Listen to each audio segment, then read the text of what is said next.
Hello everybody and welcome to Scylla for Developers. This is the second video of a series of creating a to-do app using ScyllaDB, NodeJS, and React.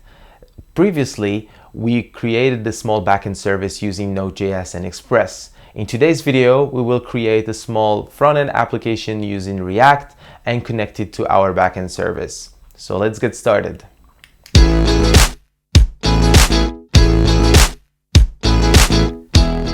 Okay, so let's take care of our front end and create a React app. I'm gonna call client. Okay, so this process usually takes a few minutes. So in the meantime, I would like to go to the Scylla Cloud platform and actually create a cluster. So scylla.com/cloud, and there you go. So for people who don't have an account, please create a free trial. For me, I'm gonna log in. Okay, I'm gonna sign in here, and then it's gonna ask me to complete the two-step verification. So I'm gonna open my Google Authenticator app and enter my code. There you go. So I have a cluster here up and running, but let's go ahead and create a new one. I'm gonna click on create cluster. Then as you can see, you have different providers here. I'm gonna leave it as the AWS.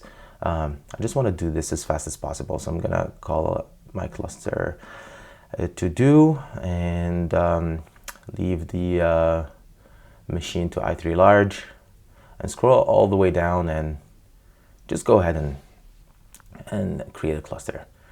Okay, so this process takes a few times, so we have plenty of time to actually get back to our front end. Okay, so I'm gonna move to the client directory, and then I'm gonna npm start. So I'm gonna run my application in a different port, 3002 in this case. Okay, so as you can see, this is a simple React application. What I'm going to do is delete all these files and then create my own. I'm going to create a new index.js, and I'm going to import React from React and import React DOM from React DOM.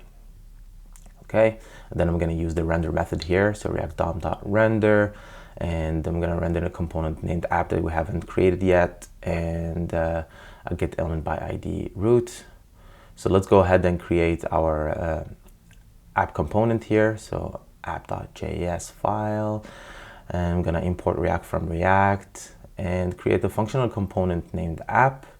And all I'm gonna do here is to return a div and say hello from app.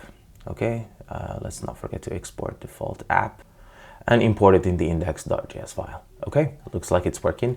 So the purpose of this application is to make a small to-do app. So I'm gonna go ahead and create a new component named to-do list to display the data that we have coming from our backend. Okay, so let's create a component in components to-do list.js. I'm gonna import React from React and create a small functional component named to-do list. For now, all I'm gonna return is a div with hello from to-do list. Okay, just let's try it out. Export default to-do list. Let's import it again from the app.js.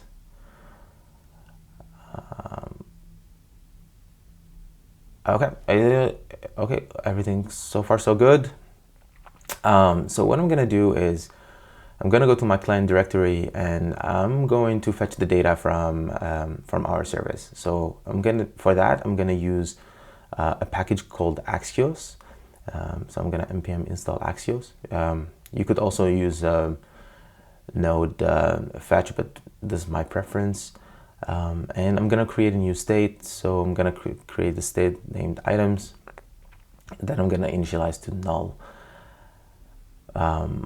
And I'm going to use a use effect hook here in order to fetch data. So I'm going to tell my component every time the component is rendered, just go and get me the data from my endpoint. And in this case, the endpoint is HTTP localhost 3001 API items. And since this is an async function, I'm going to use the then method. And what we're going to do here is let's just have a look at the response object and see what it looks like. So just console log console log response. And not forget to import Axios from Axios. One more thing here, I also added the cores to my app, so app use cores. I downloaded the package, so if you don't know what cores is cross-origin resource sharing, and it allows applications to actually allow or deny requests from different domains.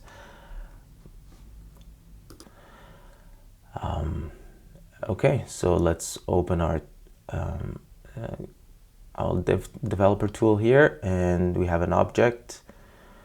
There you go. So we have our data in data.items, and we can see that I have buy groceries coming from my backend.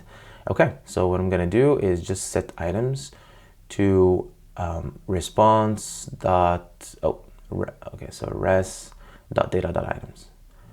And then I'm going to render it. So items.map item, and for each item I'm gonna have a div. I'm just gonna display the item.name.